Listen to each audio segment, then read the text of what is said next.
Hey, what's up? It's Jerad with Ditch Auto, and I have 5 reasons why the 85mm prime lens is one of the best lenses and maybe might be your next purchase. So 85mm is a fantastic focal distance. Now let me tell you why.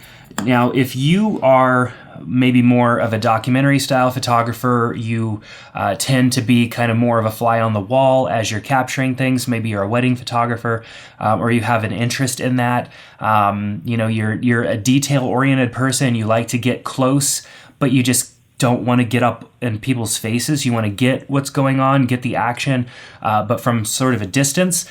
The 85mm lens is one of the best ones there is. I mean, 85mm lenses are fantastic. I have 2 of them here in front of me. I have the Sony 85mm G Master lens, which has a maximum aperture of 1.4.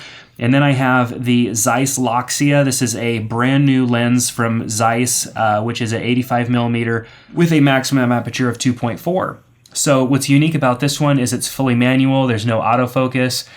You can't adjust the aperture from the camera. You have to do that all here. And so you're just really in one, you just become one with your camera when you have to fully control it. But anyways, there's a good reason to have different lenses for different purposes. The 85mm lens has been a part of my camera bag for a lot of years. Back when I was shooting Canon, my first 85mm lens purchase was Canon's flagship 85mm prime, the 85 from the L series, and it's just a fantastic lens. And this G Master lens for Sony is fantastic. Nikon's 85mm is fantastic. It's just a great all-around lens. So let's talk about the 5 reasons that these are great lenses. The first would be just the versatility of the lens, and I kind of already touched on that a little bit. Regardless of where you're at, 85mm is going to get you there.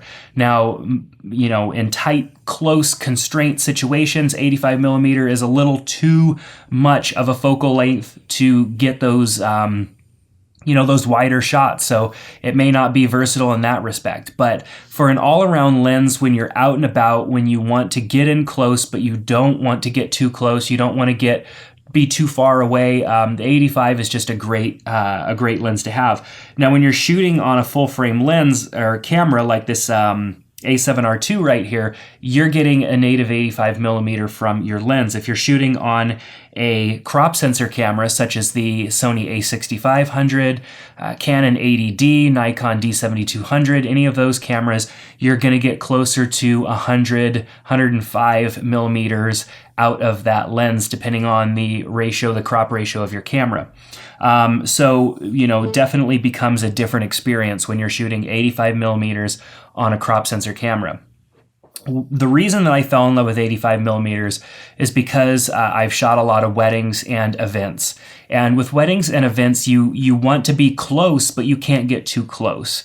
And the reason that the 85mm is a versatile lens for me is because I'm able to do that. When I'm shooting a wedding, I'm able to get nice kind of portrait type shots that are happening in real life, without posing them, because I can get nice and close without having to be in their face. But I can also get back a little bit and get more of the action that's going on.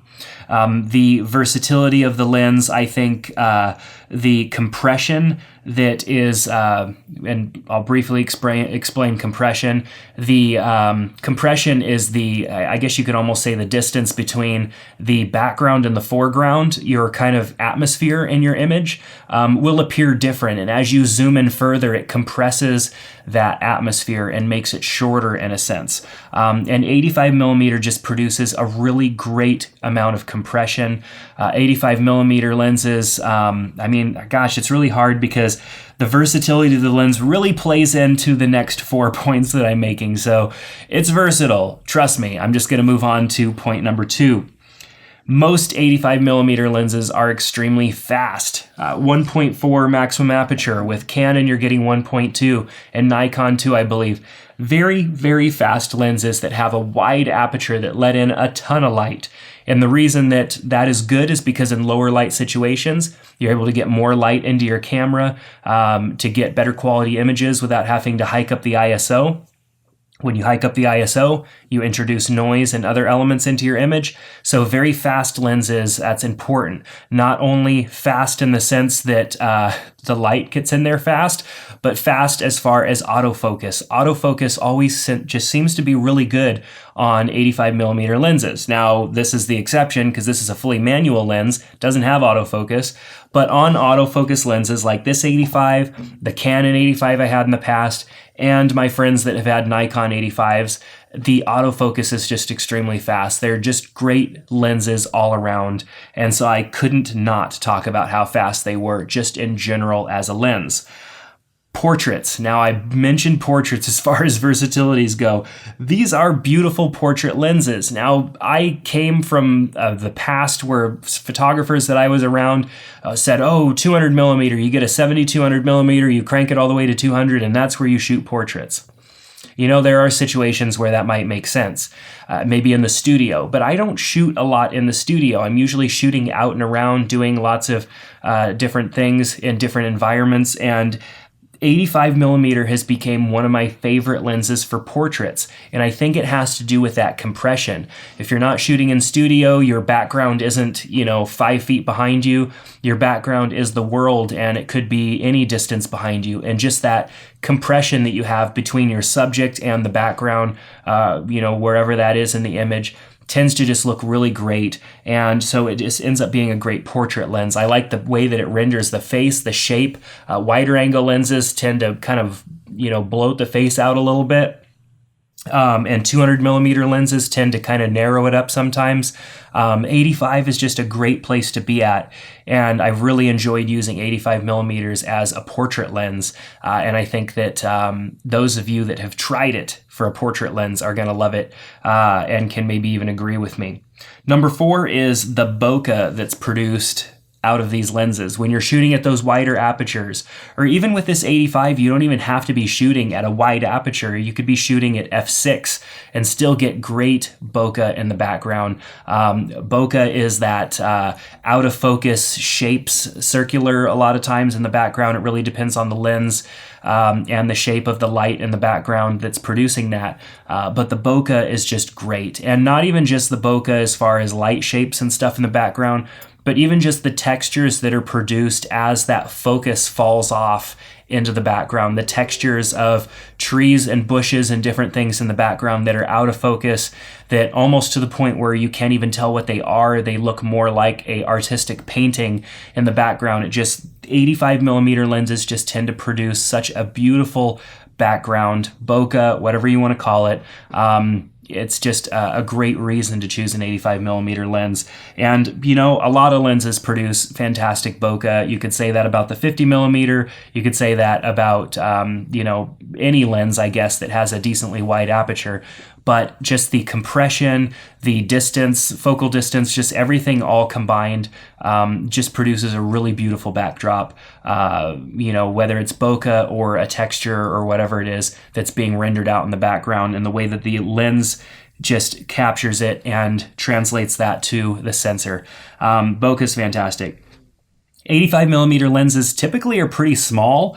This lens here has the lens hood on it, and it's still kind of a little bit larger of a lens for 85mm. This lens is slightly larger than the Canon and Nikon versions of the lens. Sony's lenses, their nicer lenses, have gotten quite large. This lens does have a manual aperture ring, which means you can adjust the aperture here, or you could even do it from within the camera. You can declick it, which these are sometimes kind of video features, being able to turn on click and you can feel for your aperture, but you get that click, or you can declick the lens when you're shooting video. So there are times when you might want to go with the manual aperture ring. And then of course, a lot of these lenses are, accept large filters like 77, 72, 77, 84mm filters on the front of them. So they're just, ginormous lenses. But size is definitely important.